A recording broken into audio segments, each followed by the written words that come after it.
यहाँ उपस्थित हिमाचल प्रदेश कांग्रेस की अध्यक्षा श्रीमती प्रतिभा सिंह जी,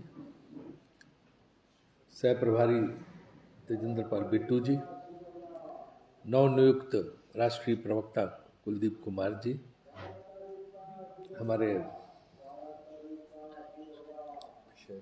बुशारी साहब और जोगटा साहब। आज की प्रेस कॉन्फ्रेंस इसलिए रखी कि आपसे एक मुलाकात हो जाए, क्योंकि आज 5 बजे से चुनाव प्रचार समाप्त हो रहा है और ये प्रक्रिया भी समाप्त हो जाएगी प्रेस कॉन्फ्रेंस की। तो आप सभी मित्रों जिनका इतना सहयोग मिला, सब कुछ हुआ इस चुनाव अभियान के दौरान, तो उनसे मिलने के लिए इस प्रेस कॉन्फ्रेंस को रखा। हमने आपको कहा कि जो हमारा फीडबैक है, उस फीडबैक के हिसाब से हम 2/3 बहुमत से सरकार बनाने जा रहे हैं। चाहे किसी के यहाँ रैलियाँ हो जाए, चाहे किसी का दौरा हो जाए, लोगों ने मन बना लिया, लोग कांग्रेस को वोट देंगे और नीचे कांग्रेस की एक तरह से वेव चल रही है। जहाँ से भी खबरें आ रही हैं, आज हम अभी टीवी उस पर देख रहे थे, प्रियंका जी की सभा इस समय सिलाई विधानसभा क्षेत्र में चल रही है, सिरमौर में, और आप भीड़ देखिए, पेड़ों तक पे लोग चढ़े हुए, छतों तक पे लोग चढ़े हुए। क्या वजह है? कोई उनको बुलाने जाता है क्या? उनको सुनने के लिए, उनकी झलक पाने के लिए वहां पे आ रहे हैं। तो इस तरह से जो है यहाँ की हिमाचल की जनता का एक सैलाब जो बढ़ रहा है कांग्रेस के पक्ष में, कांग्रेस के पक्ष में जो सैलाब उमड़ रहा है हिमाचल की जनता का, वो इस चीज का इंडिकेशन है कि कांग्रेस भारी बहुमत से यहाँ सरकार बनाने जा रही है। और ये दौरों से, बोलने से और जो है खाली प्रचार से, विज्ञापन छपवा लेने से कुछ नहीं होगा, क्योंकि लोगों को पता है कि पिछले 5 साल यहाँ की भाजपा सरकार ने कोई काम ही नहीं किया। 17 के मैनिफेस्टो की बातों को 22 के घोषणा पत्र में अगर भाजपा को फिर से लिखना पड़ रहा है, तो इसका मतलब कि आपने कुछ किया ही नहीं। अब 5 रुपए का काम करते तो 50 रुपए की पब्लिसिटी लेने की कोशिश करते थे, क्योंकि इनकी आदत पड़ गई बीजेपी वालों कि काम कुछ करो नहीं, प्रचार से जनता को गुमराह करो, वादे जो करो कभी पूरे न करो, झूठ इतना बोलो कि जनता गुमराह हो जाए, बाद में कुछ करने, बाद में कोई तो मैंने कह दिया था, जुमला था, चुनाव के बगैर बोले जाता। इनकी आदत पड़ चुकी है। तो एक बार जनता को उन्हें सबक सिखाना पड़ेगा कि तुम ये जो झूठ बोलते हो, तुम जो झूठे वादे करते हो, ये अब नहीं चलेगा। डबल इंजन की सरकार, डबल इंजन की सरकार ने 5 साल किया क्या? इससे अच्छी तो सिंगल इंजन की सरकार छत्तीसगढ़ और राजस्थान की थी, जहां 1 रुपया कर्ज नहीं है छत्तीसगढ़ की सरकार पे। यहाँ 70,000 करोड़ का कर्ज है और मांग रहे। हर आदमी, हिमाचल का हर आदमी कर्ज में डूबा हुआ। सरकार को कर्ज होता तो जनता पे भी होता, कि कुछ कर तो पा नहीं रहे, कोई वादा ये निभाते नहीं, सिर्फ जो है कुछ भी घोषणाएं करते रहो, कुछ भी घोषणाएं करते रहो। चलो अच्छी बात है, कल तो प्रधानमंत्री ने मान लिया कि यहाँ पे कांग्रेस की सरकार बन रही है, क्योंकि कल उनके भाषण का टोन ये था कि देखिए अगर कांग्रेस की सरकार यहाँ बन गई तो फिर आपको कैसे केंद्र से सहयोग मिलेगा। मतलब ये तो मान ही लिया कि कांग्रेस की सरकार बन गई। इसका किसी प्रधानमंत्री का अधिकार नहीं है बोलने का कि उसको सहयोग केंद्र सरकार नहीं करेगी। जो सरकार होती है वो सबकी होती है। तो जो है वो सहयोग हमें हमारी सरकार बनने पर निश्चित रूप से मिलेगा। और हम खुद आज छत्तीसगढ़, हमारे यहाँ राजस्थान में सरकार है, कहीं कोई कर्ज नहीं, अब चला रहे हैं, अपना राजस्व पैदा कर रहे हैं। ओपीएस हम लागू करेंगे, हम 1500 रुपये महीना महिलाओं को देंगे। कहते हैं पैसा कहाँ से आएगा? हमारे पास इतनी स्कीम है, हमारे यहाँ अर्थशास्त्रियों की कमी नहीं।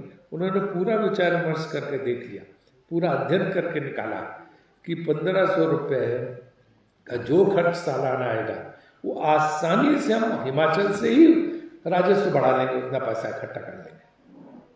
यहाँ के तमाम सेक्टर खाली पड़े, यहाँ एफडीआई नहीं है, फॉरेन डायरेक्ट इन्वेस्टमेंट, विदेशी पूंजी निवेश हिमाचल में आज तक नहीं है। क्यों नहीं है? आईटी पार्क आप लगाओ, यहाँ इतने अच्छे अच्छे स्कूल है कि लोग इंग्लैंड से पढ़ने यहाँ आते, लेकिन उसके बाद यहाँ के युवाओं को कुछ नहीं बाहर जाना पड़ता। आप यहाँ शिक्षा के क्षेत्र को बढ़ाओ, आईटी पार्क खोलो, कितना फॉरेन इन्वेस्टमेंट आएगा।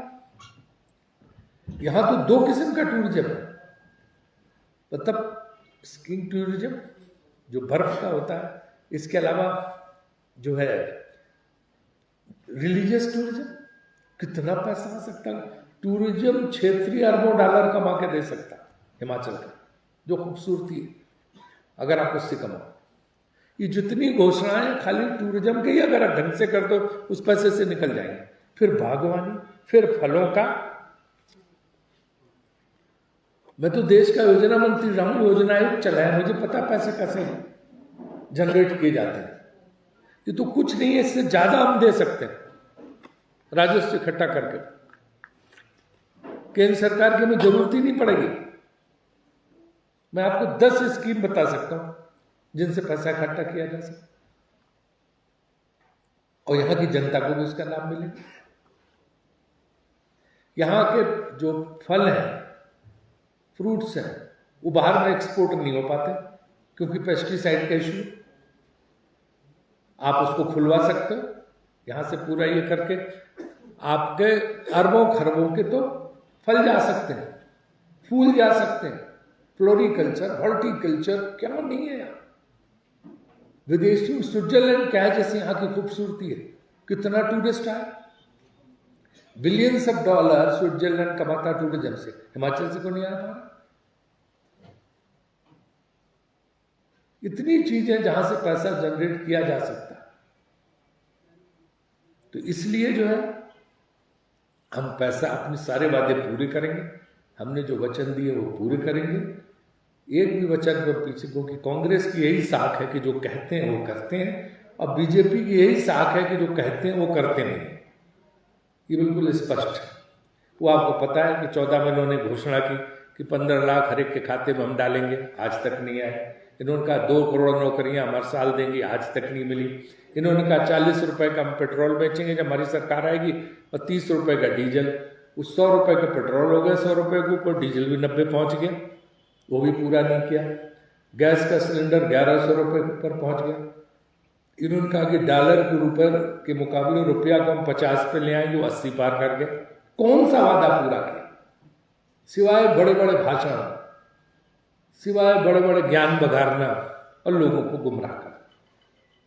इसलिए अवसर है हिमाचल की जनता को कि एक बार इनको सबक सिखाए, इनकी सरकार को यहाँ से विदा करें, और एक ऐसी कांग्रेस की सरकार लाए जो वचन और वादे निभाए हैं उनको पूरा करें। युवाओं को रोजगार मिलेगा, महंगाई को हम कम करेंगे, जीएसटी जो राज्य का हिस्सा है उस पर हम राहत देंगे, और अग्निवीर योजना को खत्म करने की लड़ाई हम लड़ेंगे।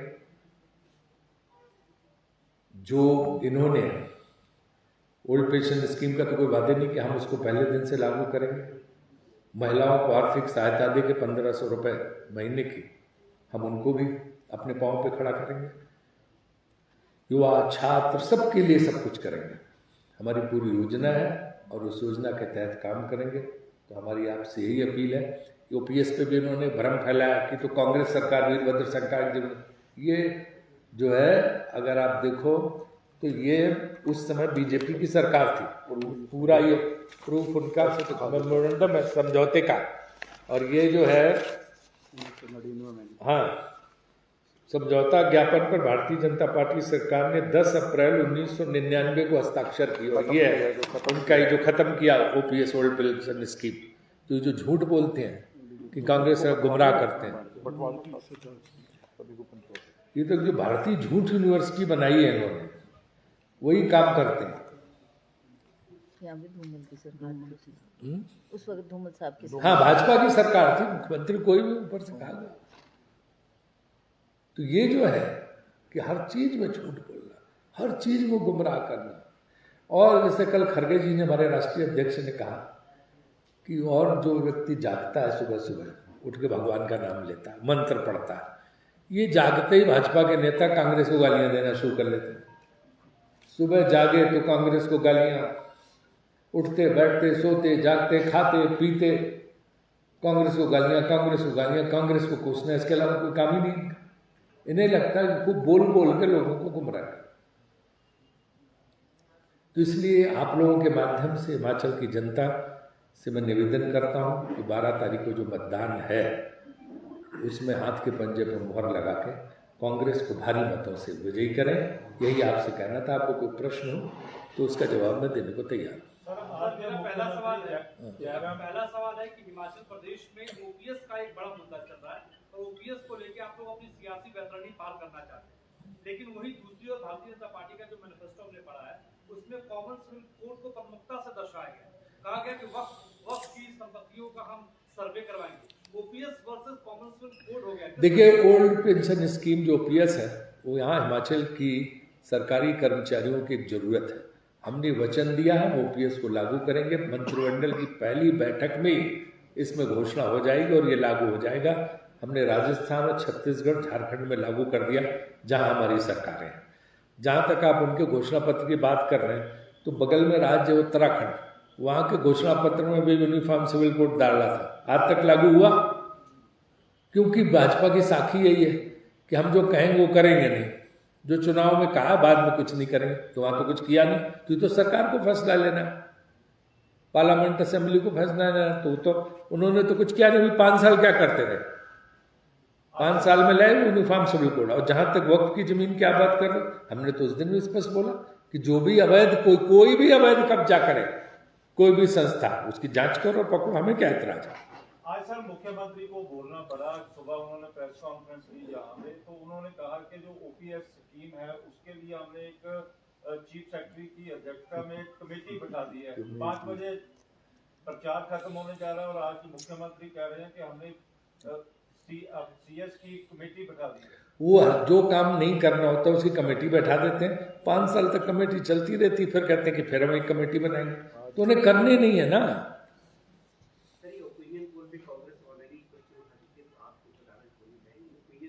ये ओपिनियन पोल जो है ना, इनका कोई मतलब नहीं होता है ना।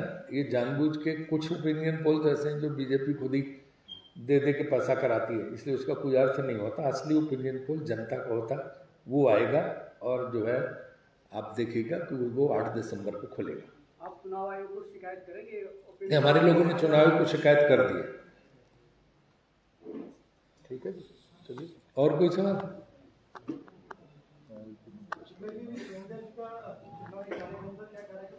देखिए, वो इस समय जो है उनकी मीटिंग वहाँ सिलाई विधानसभा क्षेत्र में चल रही है। इसके बाद समस्या ये आ रही कि रास्ते में मौसम खराब है, तो अभी पायलट्स ने अभी जो है उनको एडवाइज नहीं किया कि आप हेलीकॉप्टर टेक ऑफ कर पाएंगे। उसकी वजह से शिमला आना मुझे तो मुश्किल सा लग रहा है ना, क्योंकि वो तो बाई रोड उनको आना पड़ेगा। वो तो बहुत आना चाहती थी, शिमला का रिज मैदान पे, माल रोड पे, सब तरफ जाना चाहती थी, लोगों से मिलना चाहती थी। लेकिन अभी ये समस्या आ गई है, तो देखिए अभी क्या होता है। सर, फार्मर्स के लिए कुछ सोचा है कांग्रेस ने? क्योंकि जिस तरह से नहीं, हमारे अगर 10 गारंटी में फार्मर्स का कि अपने सामान की कीमत वो तय करेंगे, इससे बड़ी बात क्या है। जिस तरह से लगातार ही दवाइयों के रेट बढ़ रहे हैं, पेस्टिसाइड्स के रेट बढ़ रहे हैं, इसी तरह ट्रांसपोर्टेशन के भी रेट बढ़ रहे हैं, तो उनका कहना था कि हमें बहुत ही कम मार्जिन मिल पाता है। तो यदि कांग्रेस की सरकार बनती है, इसीलिए मैंने कहा कि हम उनको समर्थन मूल्य घोषित करेंगे। यहाँ एमएसपी नहीं है, समर्थन मूल्य नहीं, हम न्यूनतम समर्थन मूल्य घोषित करेंगे और न्यूनतम समर्थन मूल्य उन्हीं की सलाह से घोषित होगा। इससे बड़ी बात क्या है। तो जो उनके खर्चे हैं उसमें शामिल होगा।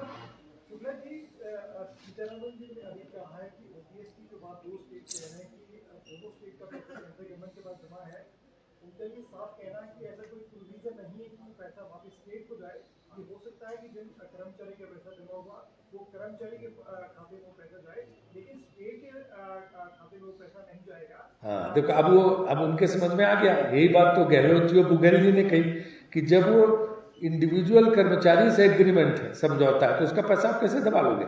आप कर्मचारी के अकाउंट में ट्रांसफर कर दो। स्टेट गवर्नमेंट भी अगर लेगी तो कर्मचारी को देगी, तो आप करो ना ट्रांसफर। अगर ये बात की तो सिर्फ उनको पकड़ लेना चाहिए कि फिर मैडम क्यों नहीं कर रही आप, वो पैसा उनको वापस करिए, तब वो चुप हो जाती। देखिए स्टेट गवर्नमेंट तो उनसे कह दी कि वापस करो, अगर वो कर्मचारी अकाउंट में वापस कर दे तो और अच्छी बात है, इसका तो उन्होंने मान लिया। क्या दोनों आपके स्टेट इस मैकेनिज्म पे काम कर रहे हैं या काम करेंगे? देखिए हमने तो जितना आगे सबका है उनके खातों में भेजना शुरू कर दिया, और जो राज्य का हिस्सा आता है वो जाए। केंद्र ने जो दबा के बैठी है उसका हम दबाव बना रहे हैं कि आप पैसा वापस करिए कर्मचारी का।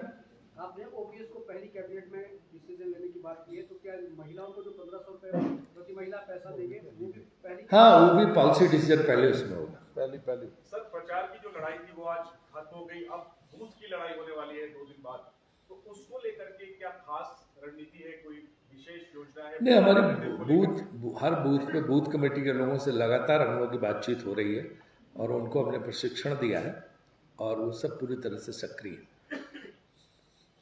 धन्यवाद।